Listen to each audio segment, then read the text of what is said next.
अपने बच्चों को पढ़ाएं। बाबा साहब के लिए बाबा तेरी कलम के बल पर हम राज करते हैं, बाबा तेरी कलम के बल पर हम राज करते हैं, तेरी करनी पे बाबा नाज करते हैं, तेरी करनी करते हैं। बदलेगा और जमाना भी, बदलेगा वक्त और जमाना भी, जय भीम के साथ हम आगाज करते हैं। बाबा साहब का जो कारवा था, कारवा कहाँ चला था और कहाँ जा रहा है, उस कारवा को मिटने नहीं देना है। आज से प्रण कर लीजिए, एक रोटी कम खाएंगे लेकिन बच्चों को जरूर पढ़ाएंगे, बच्चों को जरूर पढ़ाएंगे।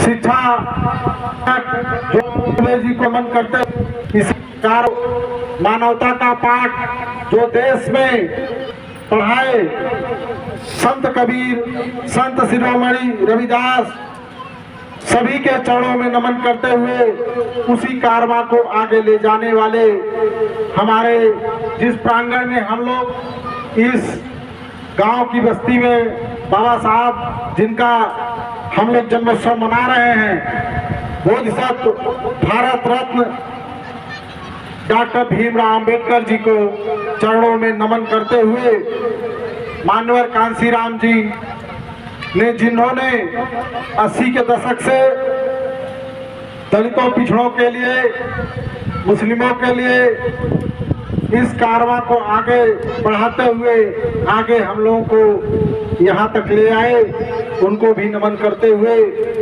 आज की अध्यक्षता कर रहे हमारे जो अध्यक्ष हैं, जो संयोजक हैं इस कार्यक्रम के, श्री खुशीराम चौधरी जी, वरिष्ठ पत्रकार, जो यही ही नहीं ये लखनऊ में भी जब भी बाबा साहब का कार्यक्रम होता है, चाहे जन्मोत्सव हो, चाहे परिनिर्वाण दिवस का हो, लखनऊ ही नहीं दिल्ली भी बस भर करके सीतापुर का नाम रोशन करने का काम करते हैं।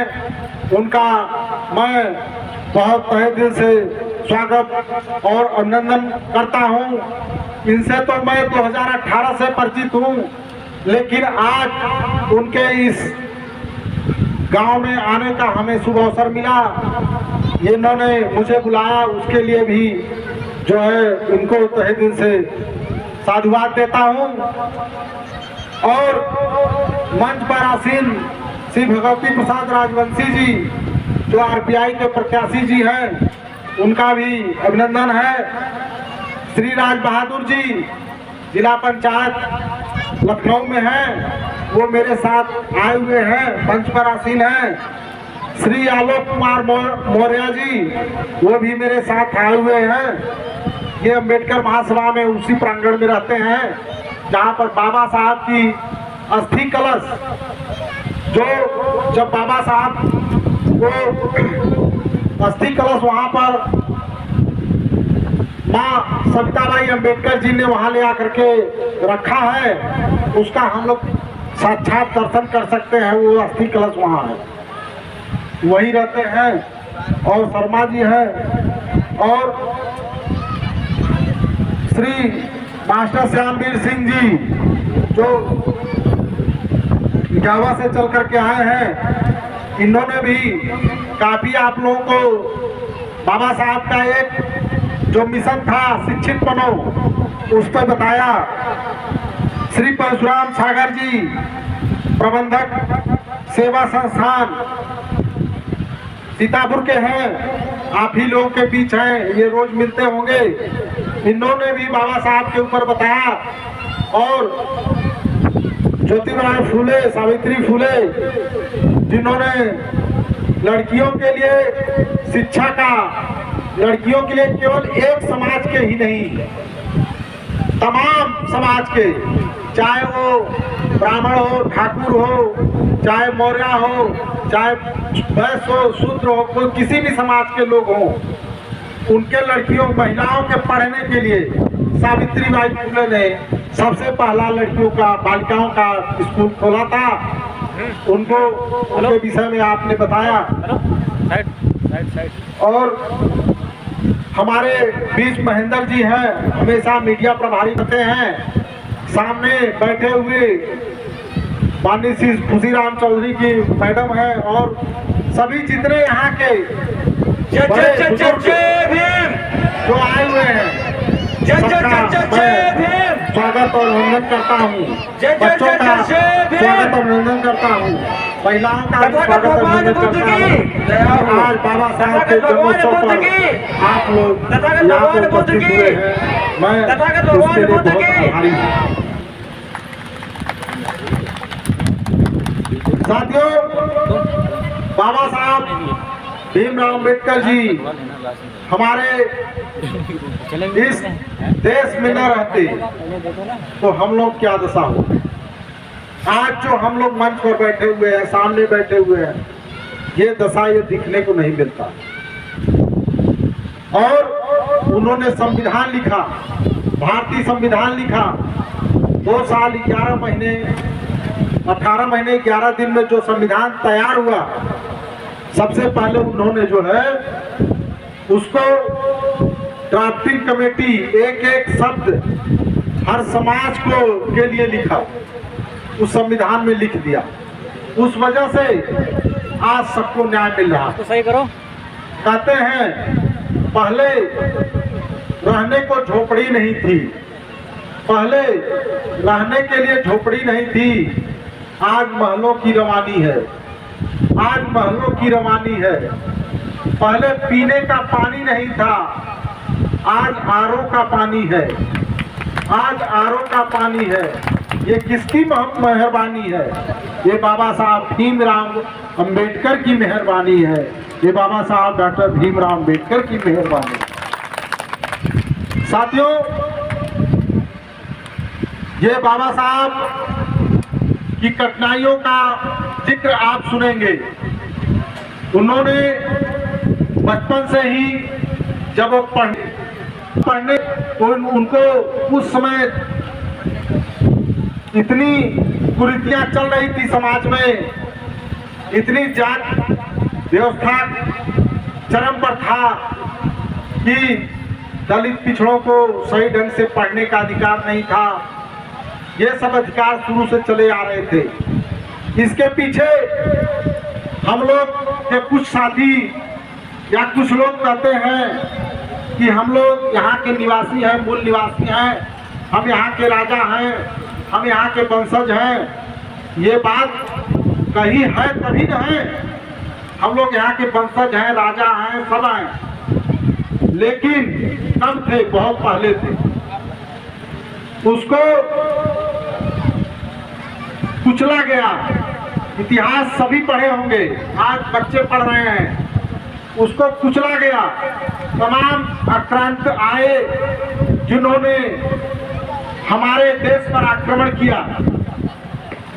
बहुत से आक्रांत लोग आए जो हमारे देश पर आक्रमण किए। जब आक्रमण किए तो यहाँ वालों को बंदी बनाए, यहाँ के राजा को बंदी बनाए, कारागार में डाले। वो तो राजा कारागार में चला गया, लेकिन जो जनता बची वो क्या करेगी? वो भी तो कुछ, उनका भी तो कुछ होगा। उनको भी उसी में किसी को गुलाम बनाए, किसी को मजदूर बनाए, किसी खेतियर बनाए, किसी खेती काम कराए, किसी को मैला ढुलवाए, किसी को मालिश करने के लिए रख दिए। इस तरह से धीरे धीरे राजाओं ने, जितने आक्रांत राजाओं, बाहरी राजाओं ने आक्रमण किया, सब आए। किसका शोषण किए? भारत के मूल निवासियों का शोषण किया, भारत के राजवंशियों का शोषण किया, सबका, जो यहाँ के रहने वाले थे सबका शोषण किया। और धीरे धीरे जो तबका था, जो गुलाम बन गए, जिनको खेती में लगा दिया गया, जिनको फ्री में केवल खाना के लिए लगा दिया, चिराई करो, तुम मकान की चिराई करो, राजमहल बन रहा है, चिराई करो, केवल खाना मिलता था। नहीं तो अगर खाने पर नहीं करता था तो कोड़े बरसाए जाते। ऐसे ऐसे राजा आए यहाँ पे। कहीं पर मस्जिद बन रही है, उसको बनाने में सब हमारे ही लोग लगे, वो भी बनाए, फ्री में बनाए, और खाना पर केवल बनाए। खाना भी नहीं मिलता था, अपना खा करके कैसे बनाए। तो इस तरह से की त्रासदी चली भारत देश में। किसके वजह से? उन आक्रांताओं के वजह से। हम लोग राजा जरूर थे, लेकिन राजपाट हम लोगों का चला गया। क्या बन गए? गुलाम बन गए। धीरे धीरे क्या हुआ, गुलाम की संख्या बढ़ती चली गई, गुलाम की संख्या बढ़ती चली गई, बढ़ती चली गई, बढ़ती चली गई। ये कब तक हुआ, अंग्रेज जब तक आए, गुलाम लोग बढ़ते गए, बढ़ते गए, लोगों ने खूब सताया, जो सबल था हम लोगों को बहुत सताया, सबने शासन किया। लेकिन बीच बीच में जैसे हमारे करुड़ा में सागर यहाँ महात्मा गौतम बुद्ध जी की मूर्ति लगी हुई है, ये उस काल में आए, आज से 2000 साल पहले वो आए।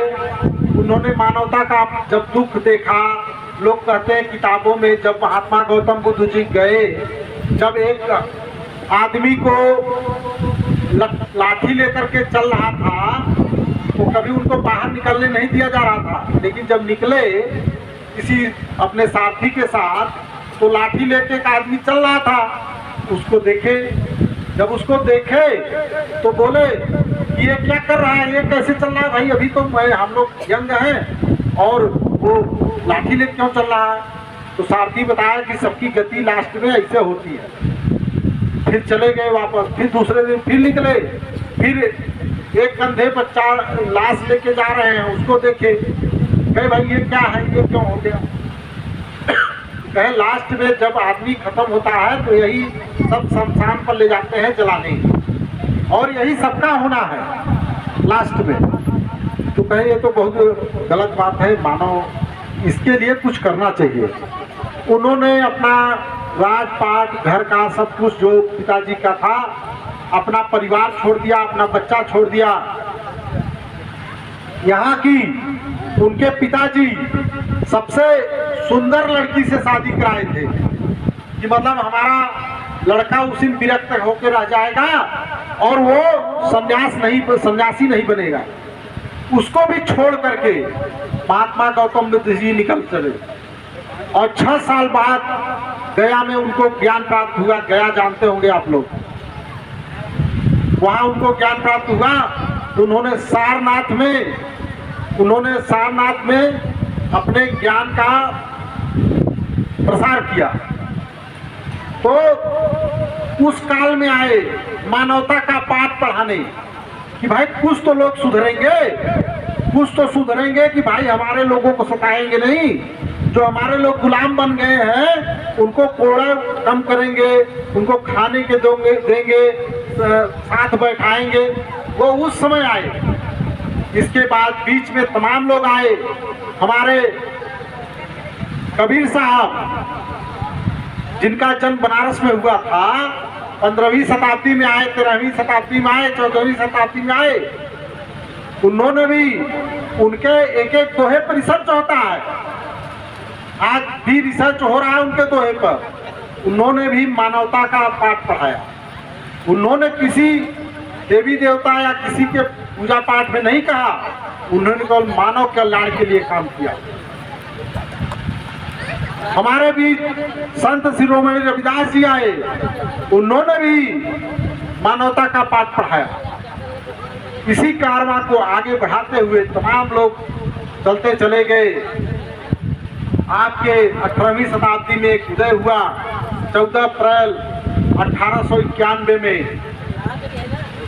हाँ, अपने जो है हमारे बीच मसीहा डॉक्टर भीमराव अम्बेडकर जी का यहाँ पर जन्म होता है, जिन्होंने उन सबके कारवां को, जो कारवां चला रहा था 2000 वर्ष पहले, जो हम लोग गुलाम बने थे, हम लोग यहाँ के थे। अगर आपको किसी घर से कोई निकाल दे, आपका कोई पिता इस तरह से हो, किसी बेटे को निकाल दे घर से कि मैं तुमको कुछ नहीं देता, तो उसकी क्या स्थिति होगी। वही स्थिति हमारे समाज की थी, जो गुलाम बन गए थे।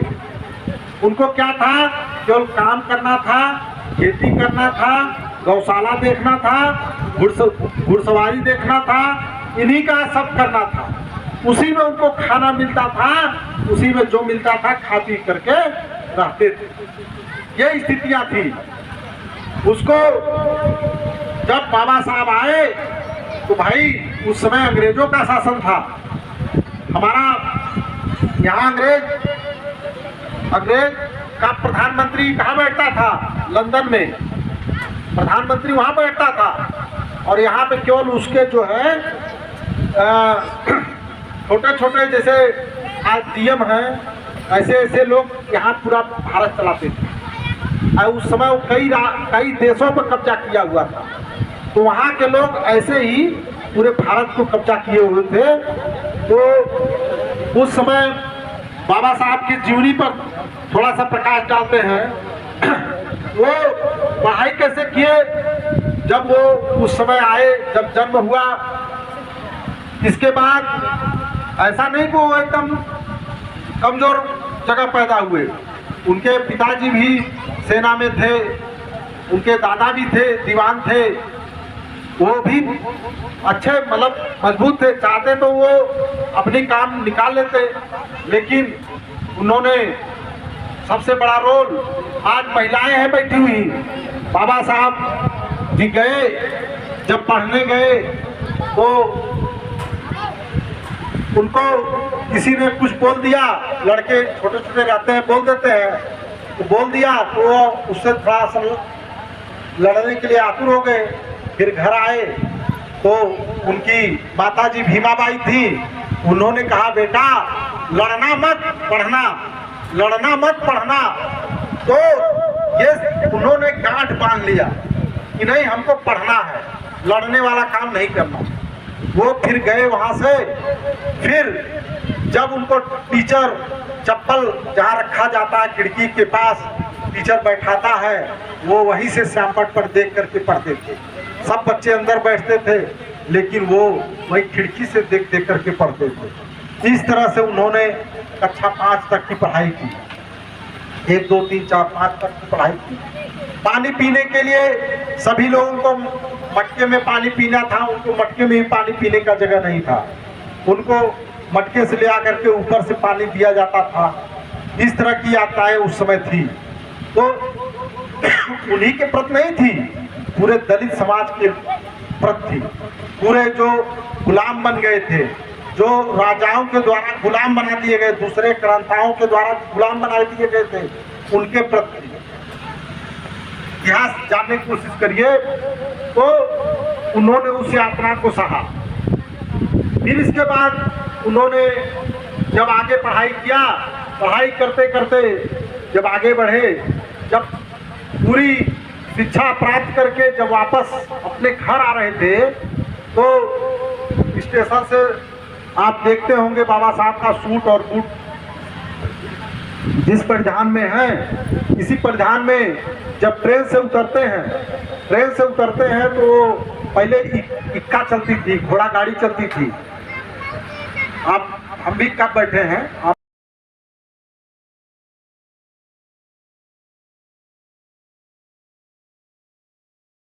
क्या है बच्चे तो हो सकता न जाने।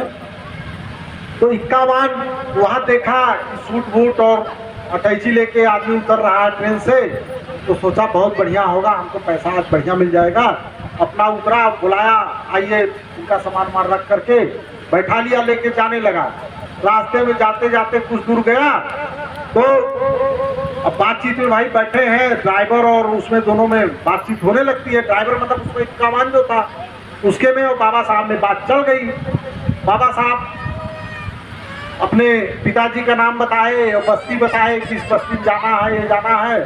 इतने में इक्कावान जब सुना कि ये दलित हैं, मतलब ये महार जात के हैं, उसने तुरंत उनका सामान नीचे फेंक दिया, अटैची उटैची सब फेंक दिया। कहा अरे मेरा इक्का खराब कर दिया, आज मेरा धोना पड़ेगा, ये करना पड़ेगा। हाँ, फिर जो है उनको उतार दिया, उतर गए। इसके बाद अपना वो गया, इक्का उक्का धोया धाया अपना लेके गया। बाबा साहब वहाँ से कैसी पैदल लेकर के अपने घर गए। तो उस समय ये स्थिति थी साथियों। बाबा साहब फिर भी उन्होंने हिम्मत नहीं हारा। वो नौकरी भी सचिव पद पर किए, सचिव बने, लेकिन वहाँ नौकरी भी छोड़ दिए बाद में, क्योंकि हम उनको उस कारवां को बढ़ाना था। जो गुलाम बन गए थे, जो पीड़ित थे, मानवता का पाठ पढ़ाना था जिनके लिए, हाँ, उनको आगे ले जाना था।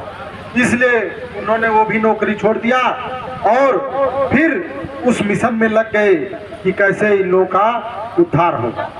इसके बाद तमाम, जैसे आज सभा हो रही है, बड़ी बड़ी सभाएं होती थी, बाबा साहब का वो अपने लोगों को समझाते थे और नेता थे जो अपने लोगों को समझाते थे कैसे क्या करना है। उनको तो मेन दलित पिछड़ों महिलाओं का कल्याण करना था। तो जब भारत देश स्वतंत्र नहीं हुआ था, उसके पहले की बात मैं बता रहा हूँ कि वो अपने दलित समाज के लिए, पिछड़े समाज के लिए वो लड़ाई लड़ रहे थे। एक बार गोलमेज सम्मेलन होता है, पूना पैक्ट का होता है, तमाम उस समय कमेटियां बैठती हैं। बाबा साहब दलितों पिछड़ों के भागीदारी के लिए वो लंदन प्रधानमंत्री से मिलने जाना था और उनके बड़े भाई आके उनके कान में कहते हैं कि साहब हमारा लाल अब इस दुनिया में नहीं रहा। बाबा साहब का लड़का खत्म हो चुका था, बीमारी से, ज्वर उसको था, उसको दवा नहीं दिला पाए और ज्वर से जो है खत्म हो चुका था और उसको कफन के लिए भी पैसा नहीं था।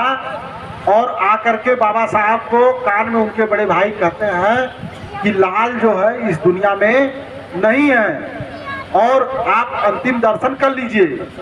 तो बाबा साहब का कथन ये था कि मेरा वो एक पुत्र है, अब वो चला गया, मैं उसके लिए उनको जाना था वहाँ लंदन, दलितों पिछड़ों की हक के लड़ाई के लिए लंदन जाना था।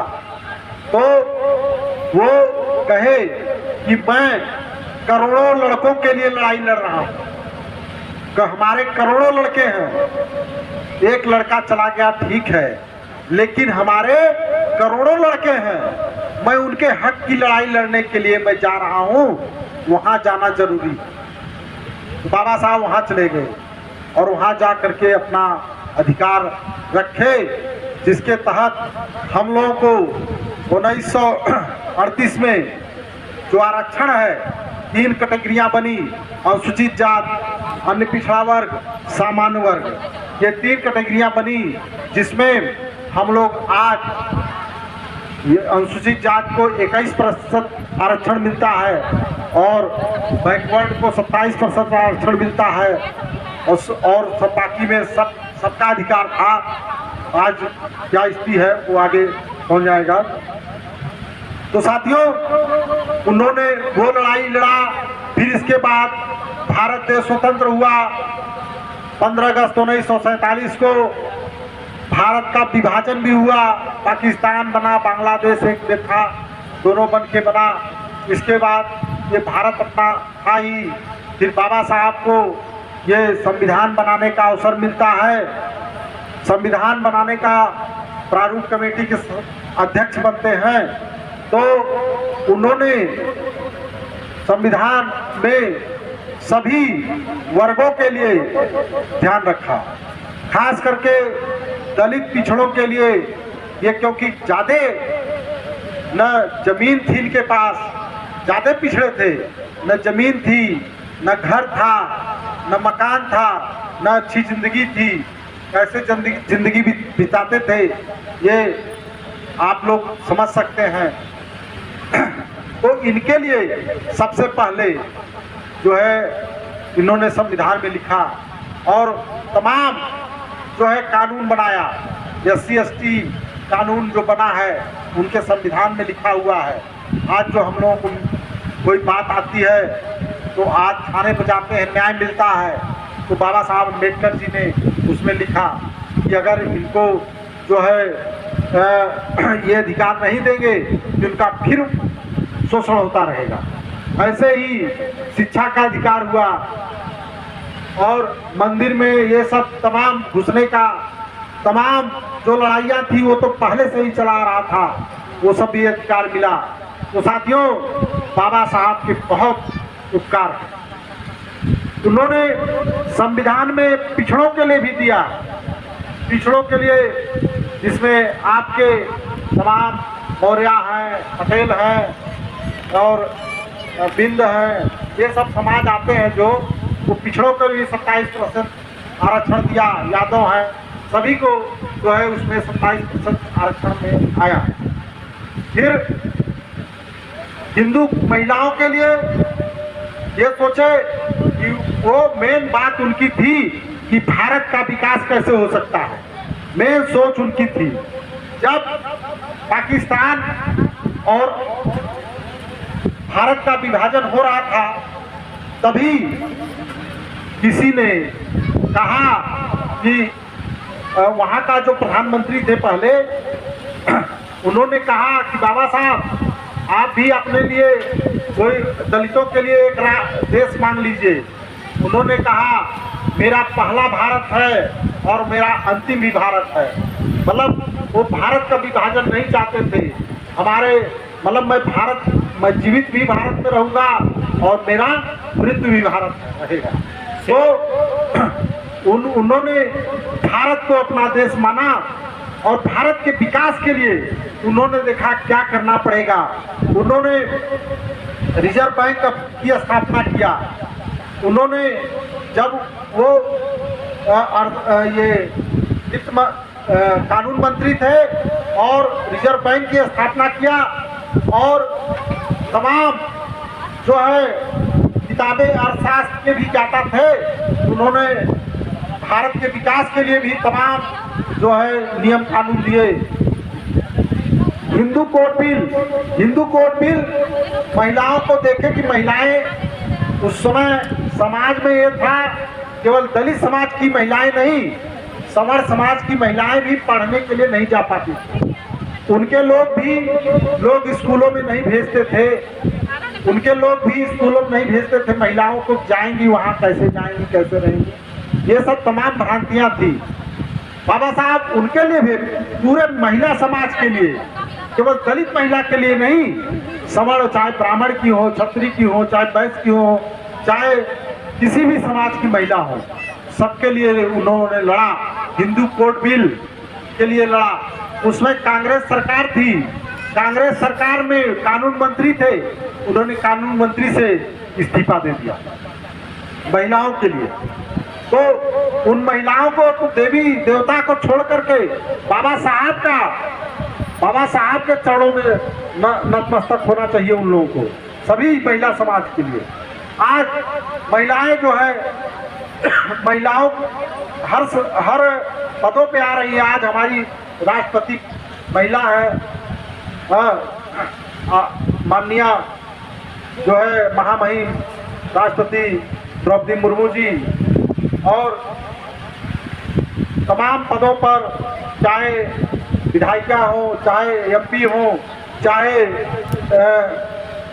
डीएम हो, एडीएम हो, एसडीएम हो, इंजीनियर हो, डॉक्टर हो, हर पद पर महिलाएं आ रही हैं। चाहे हर समाज से आ रही हैं, चाहे दलित हो, पिछड़े हो, हर समाज से महिलाओं की भागीदारी हो रही है।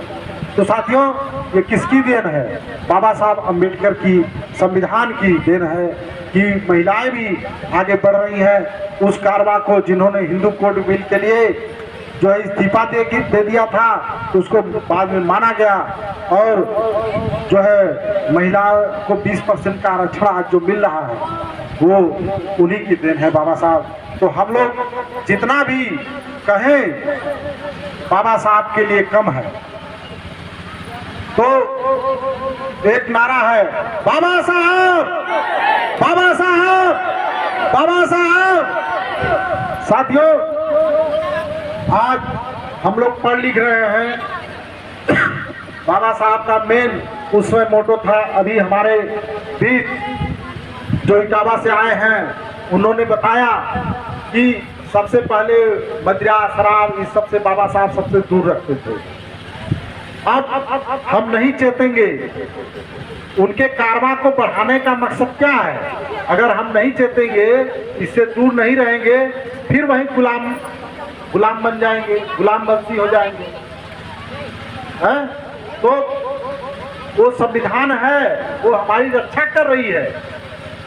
वो संविधान जो बाबा साहब ने दिया है वो हमारी रक्षा कर रही है और उसके बदौलत हम लोग जो है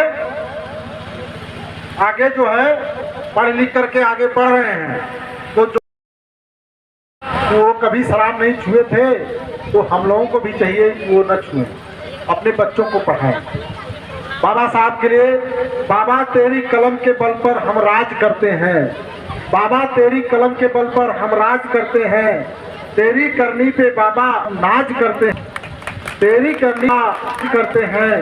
बदले और जमाना भी बदलेगा, वक्त और जमाना भी, जय भीम के साथ हम आगाज करते हैं, जय भीम के साथ हम आगाज करते हैं।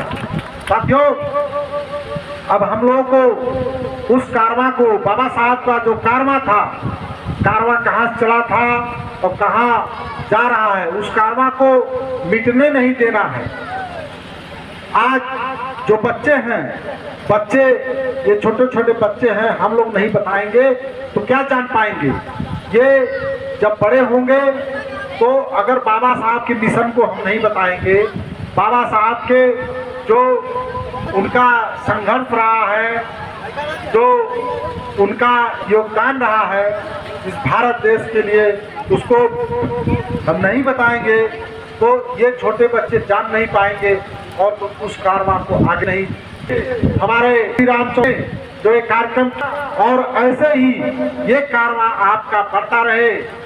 आप आज से प्रण कर लीजिए, एक रोटी कम खाएंगे लेकिन बच्चों को जरूर पढ़ाएंगे, बच्चों को जरूर पढ़ाएंगे। चाहे देखिए स्कूलों में है, आप स्कूल में प्राइमरी स्कूल है नहीं पहुंचा पा रहे हैं कॉन्वेंट में, तो आज कॉन्वेंट की फीस ज़्यादा हो गई है। आप स्कूलों में भी कभी कभी जाके देखिए टीचर क्या कर रहे हैं, पढ़ा रहे हैं कि नहीं पढ़ा रहे हैं। आप गांव के नागरिक हैं, आप वहां जाके देख लीजिए, एक दो लोग तीन लोग साथ में जाइए, पढ़ा रहे हैं बच्चों को, पढ़ा रहे हैं नहीं पढ़ा रहे हैं। आपका बच्चा पढ़ के आ रहा है, आपको भी कुछ ज्ञान हो गया है पढ़ लिख करके, तो उनको भी देखिए कि हमारे बच्चे क्या कर रहे हैं, घर आके खेल तो नहीं रहे हैं, वो भी पढ़ रहे हैं कि नहीं पढ़ रहे हैं। शाम को उनको 7 बजे 9 बजे तक उन लोग कहिए वो पढ़े, शाम को जरूर पढ़े। वही बच्चा आज इंजीनियर बनेगा, डॉक्टर बनेगा, वही बच्चा आपका नाम रोशन करेगा। मैं भी किसी माई का बेटा हूँ, किसी बाप का बेटा हूँ, जो आज यहाँ आप लोगों के बीच आया हूँ। आज सीतापुर की धरती पर आया हूँ, आज लखनऊ की धरती पूरे प्रदेश में टहल रहा हूँ, तो मैं भी आप ही के बीच का एक बंदा हूँ जिसकी माँ ने देख देख करके कि बच्चा पढ़ रहा, डेबरी से पढ़ रहा है कि नहीं, उस समय डेबरी थी, वो लालटेन थी, उससे पढ़ रहा है कि नहीं, हम लोग उसमें लालटेन और डेबरी थी। माँ जो है, हम लोगों की माँ क्या करती थी, वो मिट्टी का तेल बचा कर रखती थी हम लोग पढ़ने के लिए, और घरों में बंद हो जाता था और हम लोगों के लिए पढ़ने के लिए रखती थी। तो हम लोग भी उसी धरती से निकले हैं जिस धरती से आपको निकालना चाहते हैं। तो साथियों, वो पढ़ करके हम लोग आगे आए हैं, आज इंजीनियर बने हैं, तो आज आप लोगों को कुछ बताने लायक बन गए हैं। आप ही के बीच का हूँ, कारवां ले जा रहा हूँ। खुशीराम चौधरी जी भी, इनका भी बचपन जो लोग जानते होंगे जानते हैं क्या क्या होंगे। गुरु जी हैं, इनका भी वहाँ बचपन कैसे गुजरा होगा। तो संघर्ष बाबा साहब ने कहा था, शिक्षित बनो, संगठित रहो, संघर्ष करो। शिक्षित बनो मतलब सबसे पहले तो पढ़ने की बात आती है। बच्चे को पढ़ाओ, अपने भी पढ़ो, किताब से मुख मत मोड़ो। किताब अच्छी ज्ञान, केवल आज के ज़माने में क्या है कि हम लोग कोई डीजे नाच आ जाता है उसी में मस्त हो जाते हैं। ये नहीं करना है, हमको किताब को ध्यान देना है। टीवी देखना है, ज्ञान की बातें उसमें आती है। आज यूट्यूब चलता है, ज्ञान की बातें आती हैं, बाबा साहब की शिक्षा की बात आती है। उसको देखना है, वो देखने लायक है, तभी हम पढ़ सकते हैं। बच्चे भी उसका अनुसरण करेंगे तो आज कुछ सीखेंगे, कल कुछ सीखेंगे, परसों कुछ सीखेंगे, सीखते सीखते सीखते सीखते कल बोलने लायक बन जाएंगे। आज अभी कह रहे थे कोई मीडिया आता बोल नहीं पाता। जब आपको ज्ञान होगा तभी न बोल पाओगे। जब उसके विषय में पढ़ोगे, जानोगे। आप तो चले गए डीजे चक्कर में, कहाँ कहाँ चले गए, वो तो दिमाग उसी में है, तो कहाँ से ज्ञान आएगा? जब ज्ञान आएगा तब मीडिया से बोलोगे, डर भय दूर होगा। बाबा साहब ने कहा था शिक्षा वह दूध की सेवनी है, जो पिएगा वही दहाड़ेगा, जो पिएगा वही दहाड़ेगा। साथियों, अगर आप शिक्षित बन जाओगे तो कहीं भी दहाड़ोगे, कोई कुछ नहीं कर पाएगा। आपको डराने वाला अगर एक दो बार कहेगा, डरवा देगा, ये फिर एक के बाद आप उसी कारवा पर चल पड़ेंगे। फिर वो कहेगा यार ये मानने वाला नहीं है, जाने दो। ये कारवा आगे बढ़ जाएगा। अगर आप शिक्षित बन गए और एक एम बना लिए, अगर हमको पढ़ना है तो आपको कोई रुक नहीं पाएगा। आपको मन में बच्चे ठान लें कि आप हमको नौकरी पाना है तो जरूर मिलना है। मैं भी, मेरे पास जब मैं पढ़ रहा था, जब मैं हाई स्कूल इंटर पढ़ रहा था, तमाम लोग आते थे कि चलिए यहाँ क्रिकेट खेलना है, यहाँ ये करना है। मैं कहता था यार अभी मेरा साइंस का सब्जेक्ट है, मुझको पढ़ना है, मुझको कुछ बनना है। हमने आज जाके बन रहे हैं। वही शिक्षा बच्चों को पहले एम दीजिए कि नहीं कुछ बनना है तो कुछ न कुछ बन जाएंगे। ऐसा नहीं है शिक्षा कुछ दे के नहीं जाती। आज हम लोग के बीच एडवोकेट साहब बैठे हुए हैं, शिक्षा प्राप्त किए हैं, ग्रेजुएशन कर लिए, भाई ला कर लिए, कहीं से कर लिए। आज इनको एडवोकेट कहीं भी खड़े होते हैं, एडवोकेट कहा जाता है। जज के सामने खड़े हो सकते हैं, एसडीएम के सामने खड़े हो सकते हैं, तहसीलदार के सामने खड़े हो सकते हैं। क्यों? आज अपने खेत की बात आती है, अपने घर की बात आती है, लोग कागज देख नहीं पाते, क्या उनका इंतखाब है, क्या किसान बही है, क्या है, ये सब देख पाते हैं। जब शिक्षित नहीं बनोगे तो अपना हक अधिकार समझ पाओगे? आज इस गांव में कितना आबादी का है, आबादी का भूमि कितना है, समझ पाओगे? जब जानोगे तब न। ऐसे हर गांव में है। जब जान जाओगे, प्रधान से लड़ोगे, एसडीएम से लड़ोगे, तहसीलदार से लड़ोगे कि भाई मुझको ये दिलवाओ, मेरे समाज को मिलना चाहिए आबादी का जमीन, तब न लाभ होगा।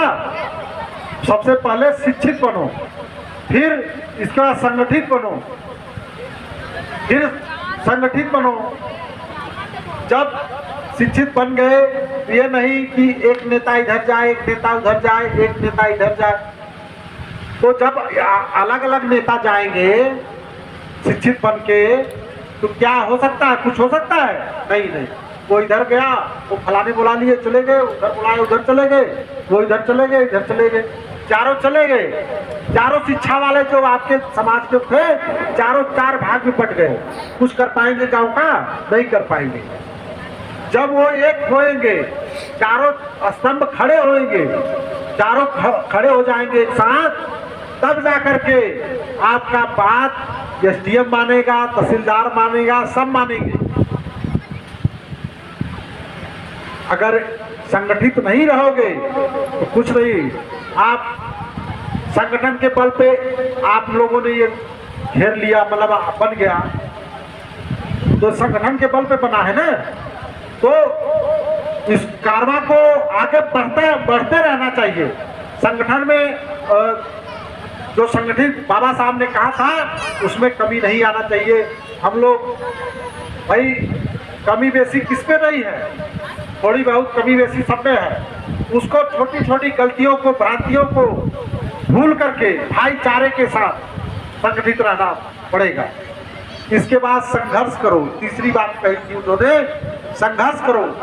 संघर्ष, जब संगठित रहोगे तभी संघर्ष करोगे, तो संघर्ष जब करोगे तभी परिणाम आएगा। कोई परिणाम एक दिन में नहीं आता है। जैसे कोई जब पहले रस्सी से हम लोग कुएं से पानी खींचते थे, पत्थर पर निशान पड़ जाता था, पत्थर का बना रहता था, रस्सी जब खींचती थी ऐसे तो उस पत्थर पर निशान पड़ जाता था। तो वो संघर्ष एक दिन का संघर्ष नहीं है, वो संघर्ष सतत संघर्ष है। एक दिन गए तो उसको कुछ लगेगा, चाहे जिसके हम मांग करने गए तो एक दिन वो पूरी 100% वो अपने पक्ष में है और आप जीरो हो। आप जीरो क्या हो?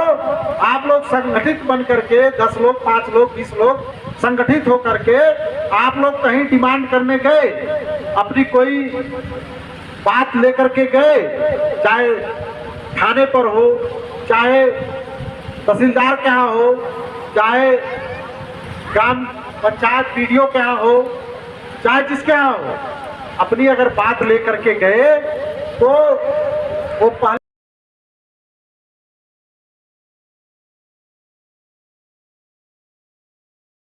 हमारे जो गेस्ट थे, चीफ गेस्ट थे माननीय प्रमोद सरोज जी, जो इंजीनियर साहब हैं और अंबेडकर महासभा लखनऊ के अध्यक्ष भी हैं। वो अपनी संबोधन में आप लोगों को बहुत विस्तृत रूप से जानकारी दी है। मैं उनका आभार व्यक्त करता हूं और जिन लोगों ने हमारे इसमें अपना अमूल्य समय निकाल करके इतना समय, मैं उनका आभार व्यक्त करता हूं। बहुत ही आभारी रहूंगा। मैं उनको बहुत बहुत धन्यवाद देना चाहता हूं जिन लोगों ने यहाँ पर समय दे करके हमारे कार्यक्रम में। और इसी के साथ में अब इस आज के कार्यक्रम का समापन किया जाता है। जय भीम, नमो बुद्धाय। एक साथ आप लोगों से एक नारा लगवाएंगे, बाबा साहब अम्बेडकर, बाबा साहब अम्बेडकर, बाबा साहब अम्बेडकर, बाबा साहब अम्बेडकर, तथागत गौतम बुद्ध की, तथा